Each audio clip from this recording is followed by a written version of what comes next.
Now, when you're setting yourself, I mean, when you were young, you know, this was before, you know, you became the phenomenal speaker that you are today. You set yourself a very, very powerful mission, which, of course, I know you go back and you look at on a regular basis.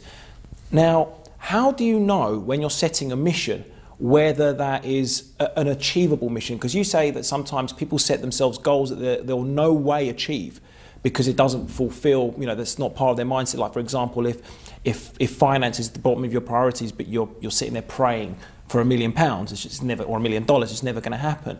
But on the other side, a lot of speakers, you as well, and I've heard, keep saying, if you don't set yourself a big enough goal, if you don't set yourself a big enough dream, if you don't like reach for the stars, you'll never get to the moon.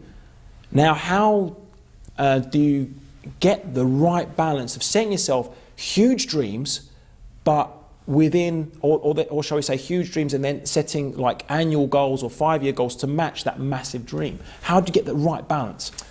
Well, I always say that if you have to ask the question whether or not what you're going for is true for you, it's not. It needs polishing. Okay. Because when you have a degree of certainty, you just know. There's a feeling when I work in the breakthrough experience and I have people go through and write what I call what they really love list, what they really love to be and do and have in their life. When they write it from their real authentic self, there's a part of them that feels it's their destiny. It just feels like that's it. And there's no question. And they feel that it's done. It's almost like it's impossible for me not to fulfill my mission. It's the energy you feel.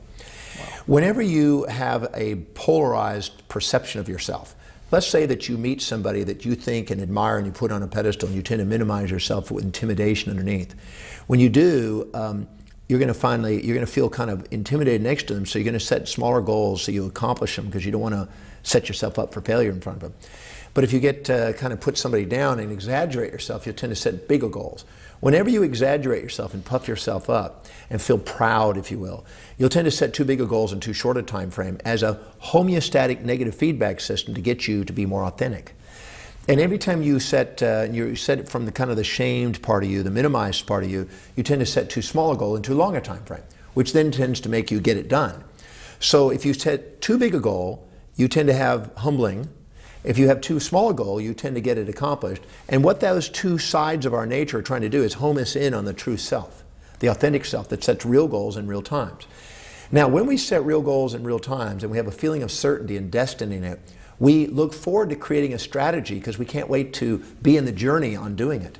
Because it's not about the destination of the goal anyway, it's the journey about it, it's the fulfillment of it. Yes, I've heard that. So when you do that, you tend to have a strategy. And once you start with the end in mind and break it down and chunk it down into action steps and put a strategy in place, it feels like a destiny. It feels like done. And you just chip away at that. And perseverance is the key to achievement. Whenever you set goals that are highest on your values, you'll tend to endure pain and pleasure in the pursuit of it. Whenever you tend to set goals that are injected from others, that you've admired, that are maybe lower on your values, you'll only do it if it's pleasurable and you'll give up if it's painful.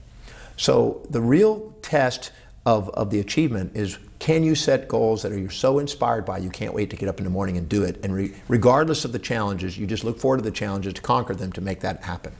That's a sign you have a real mission, if you will.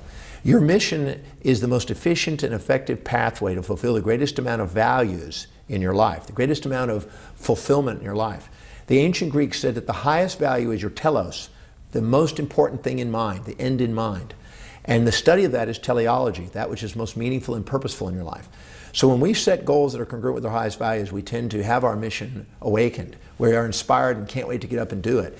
And we'll endure pain and pleasure in pursuit of it.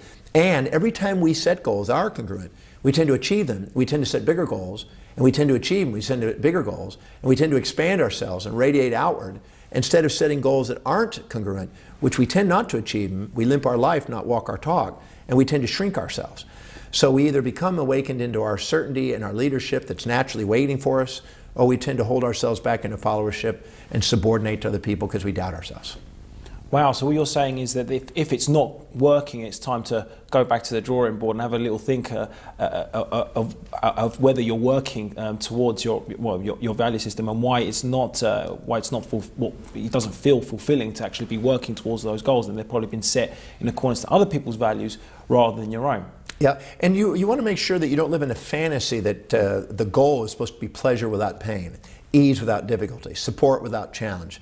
You're supposed to be supported without being criticized. When you do a goal that's truly authentic and yours, it's so unique that it's going to be supported by people and challenged by people. Some people are not going to like what you're doing because it's innovative, it's creative, it's new, it's unique. And so you can't let whether or not you're supported. People that want to get addicted to support and praise usually hold themselves back in life. They got to be able to have both praise and reprimand, support and challenge, peace and war, if you will, in their pursuit of their greatness.